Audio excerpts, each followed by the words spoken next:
जय श्री राम आदरणीय मित्रों, कैसे हैं आप? मैं लक्ष्मीपुत्र डॉक्टर कुमार गणेश जयपुर बीकानेर से प्रणाम। एक बार का नमन प्रभु श्री राम के चरणों में और दूसरी बार का प्रणाम आपको, आपके व्यक्तित्व को। मित्रों, किस्सा आरंभ करने से पहले निवेदन कर दूं कि अगर अभी भी आपने हमारा चैनल सब्सक्राइब नहीं किया है तो कर लीजिए। हमारे से मेरा तात्पर्य है कि मेरा और आपका दोनों का चैनल है भाई, ये तो अकेले मेरा नहीं है। इसीलिए मैं आपको अपने साथ ही हमेशा जोड़कर चलता हूं। अगर अभी भी आपने सब्सक्राइब नहीं किया है तब भी, और आप सब्सक्राइब कर चुके हैं तब भी, चैनल ये आपका। ये जो भी देख रहे हैं, ये वीडियो, ये किस्सा जो भी देख रहे हैं, सभी मित्रों का ये चैनल है, सभी मित्राणियों का ये चैनल है। तो हाँ, इतना अवश्य, अगर सब्सक्राइब नहीं किया तो कर लीजिए। उसका एक कारण ये भी तो ना कि आप ऐसे में घंटी का चिन्ह भी दबा लेंगे तो नोटिफिकेशन आपको जल्दी से जल्दी मिल जाएंगे। और एक नोटिफिकेशन तो इस वीडियो में अब मैं आपको खुद ही यहाँ पर देने वाला हूँ कि मैं पीछे तकरीबन तकरीबन क्यों, बल्कि 2 वीडियो में बात कर चुका हूँ कि एक ऐसे राजनेता की, जो राजनेता चुनाव में खड़ा होता था तो अपने लिए वोट नहीं माँगता था, जबकि वो राजनेता मुख्यमंत्री पद पर भी था। और मैंने आपको एक वीडियो में उस राजनेता के बारे में ये भी बताया कि जब उस राजनेता के सामने एक क्षेत्र विशेष, एक विधानसभा क्षेत्र विशेष के लोग पहुँचे और ये कहा कि आपके बेटे को हमारे यहाँ से चुनाव में उतारिए, टिकट दीजिए, तो उस राजनेता ने मना कर दिया था, बिल्कुल साफ-सुथरी भाषा में। और यही कहा था कि बेटा या बाप, अगर आप मेरे बेटे को चुनाव लड़वाना चाहते हो तो फिर मैं ऐसा ही नहीं कि चुनाव ही नहीं लड़ूँगा, बल्कि मैं राजनीति ही छोड़ दूँगा। कि दोनों इकट्ठा नहीं, मैं अपने हाथों से अपने बेटे को टिकट देकर के अपने कार्यकर्ताओं का हक नहीं मारूंगा, ये उनका कहना था।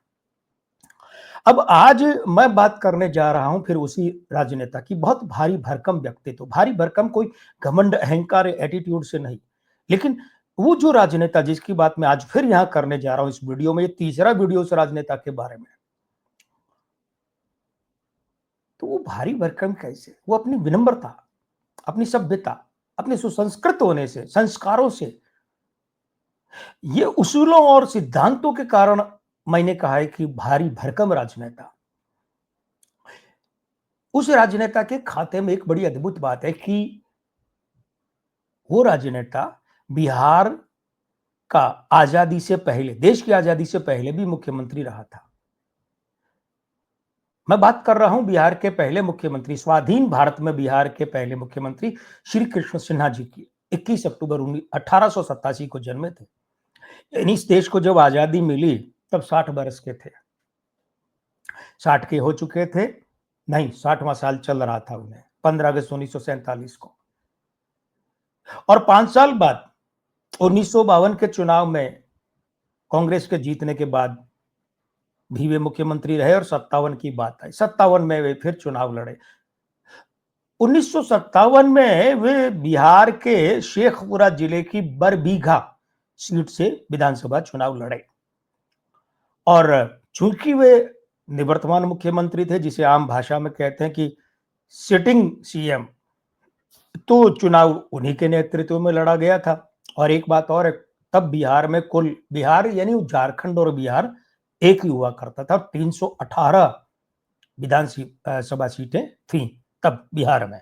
तो इनमें से कांग्रेस ने 210 सीटें जीती, 108 सीट कांग्रेस जीत नहीं पाई, तो 210 सीटें यानी पूर्ण बहुमत तो मिला।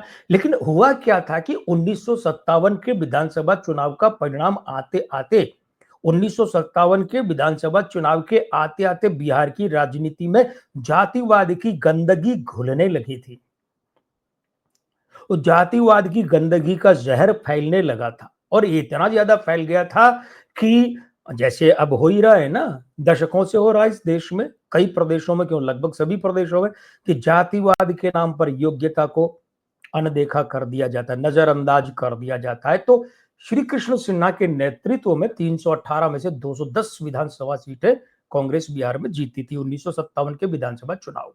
ये बात सही है, वे निवर्तमान मुख्यमंत्री थे, ये बात भी सही है। लेकिन जातिवाद के नाम पर यह कहा गया कि ये तो कायस्थ हैं,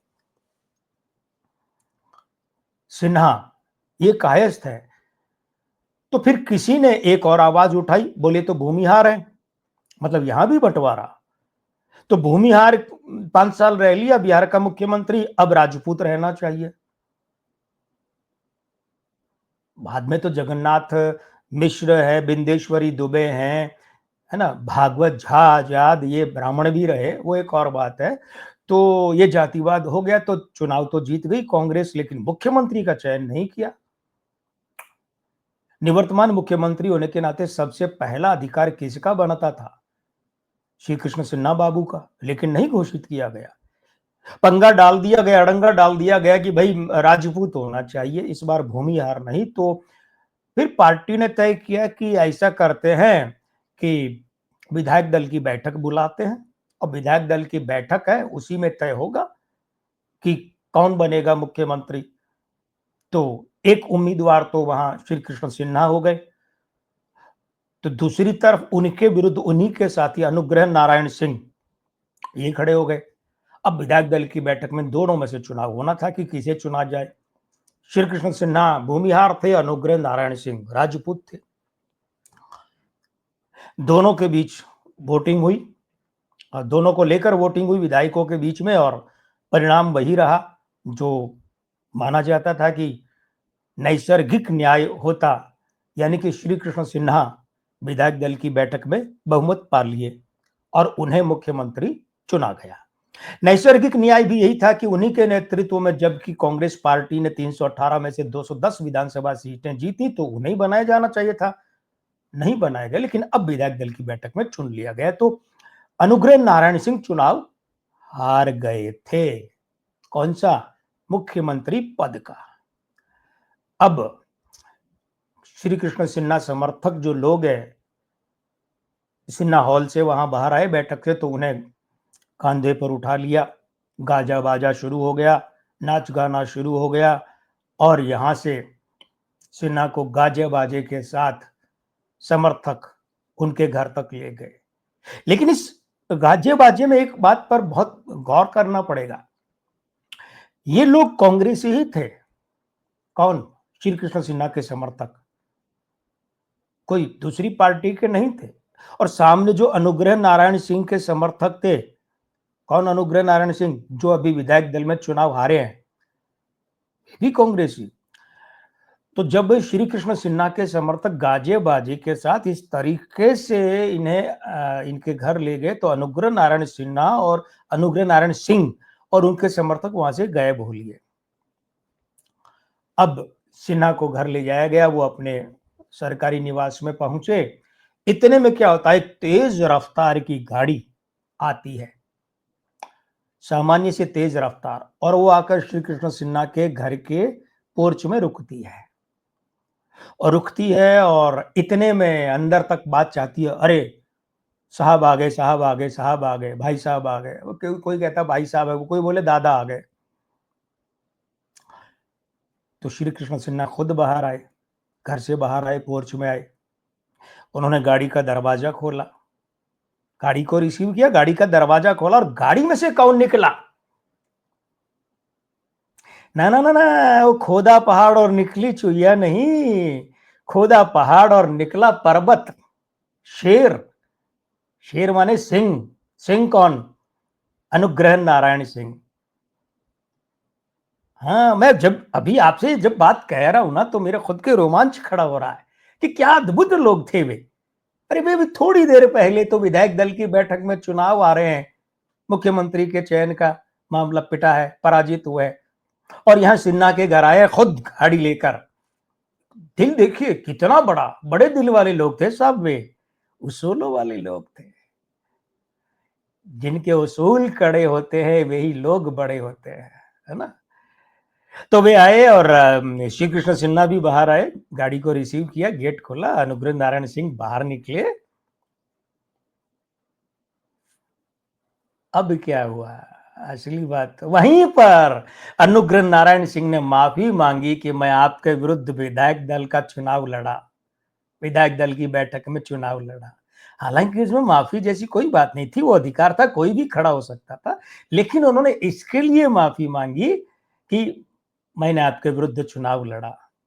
फिर गले मिले श्री कृष्ण सिन्हा और अनुग्रह नारायण सिंह, और अनुग्रह नारायण सिंह रो पड़े।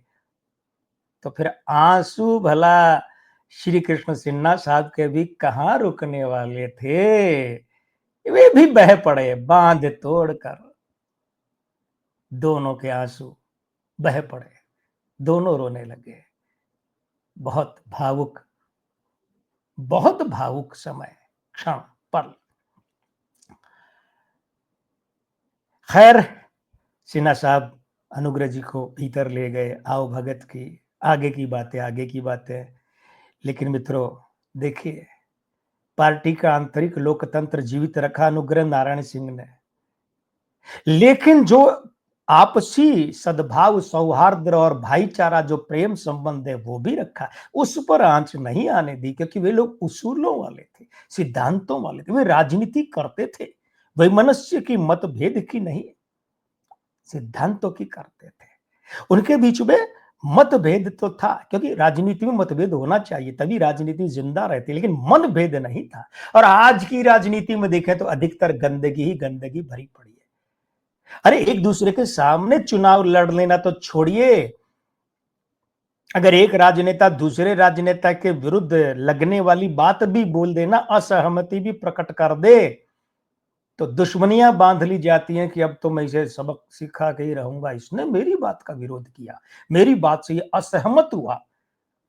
अब राजनीति का स्तर इतना गिर गया है।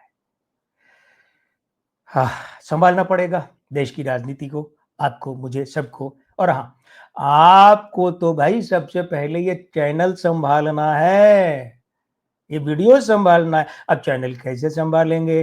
तो ऐसे कि अगर अभी भी आपने चैनल सब्सक्राइब नहीं किया तो कर लीजिए, घंटी का चिन्ह दबा दीजिए। और ये वीडियो कैसे संभालना है? ये वीडियो पसंद करना है, करवाना है, वायरल करना है, आगे बढ़ाना है, बढ़वाना है। आप ये काम कीजिए, मैं दूसरा काम करता हूँ, अगला किस्सा तैयार करता हूँ और लेकर आता हूँ अगले वीडियो में। मैं लक्ष्मीपुत्र डॉक्टर कुमार गणेश, जयपुर बीकानेर से। जय श्री राम, प्रणाम।